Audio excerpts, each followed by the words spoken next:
স্টুডেন্টদের পড়াবে, ঠিক আছে, স্কুলে সেই জায়গাটা কীভাবে স্টুডেন্টদের পড়াবে সেই সম্বন্ধে তুমি একটা ডেমো করে দেখাও। আচ্ছা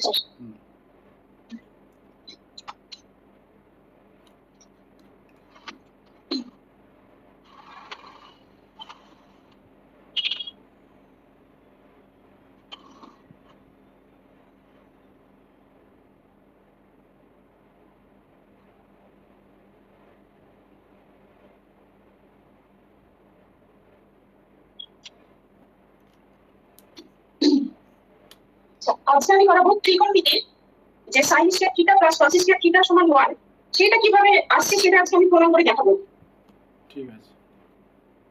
তার আগে কিছু ছোট ছোট জিনিস জানতে হবে, যেমন সাইন থিটা কি, কস থিটা কি, সেটা আমি বলছি, একটু দেখো সবাই।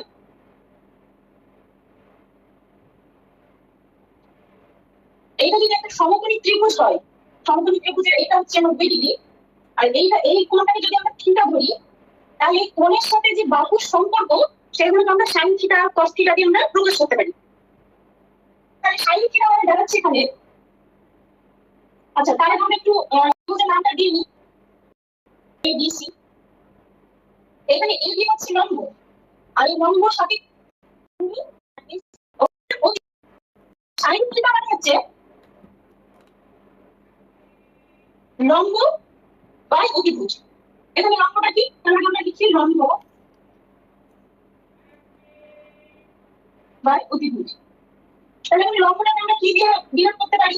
লম্বটা হচ্ছে এবি আর অতিভুজ হচ্ছে এসি।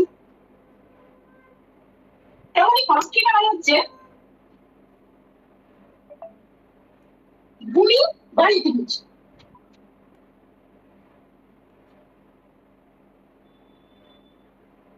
তাহলে আমাদের ভূমিটা কি দেওয়া আছে এখানটায়? ভূমি হচ্ছে বিসি আর অতিভুজটা এসি। আমরা একটা সূত্র জানি, পিথাগোরাসের সূত্র। পিথাগোরাসের সূত্রটা কি সবাই একটু বলো।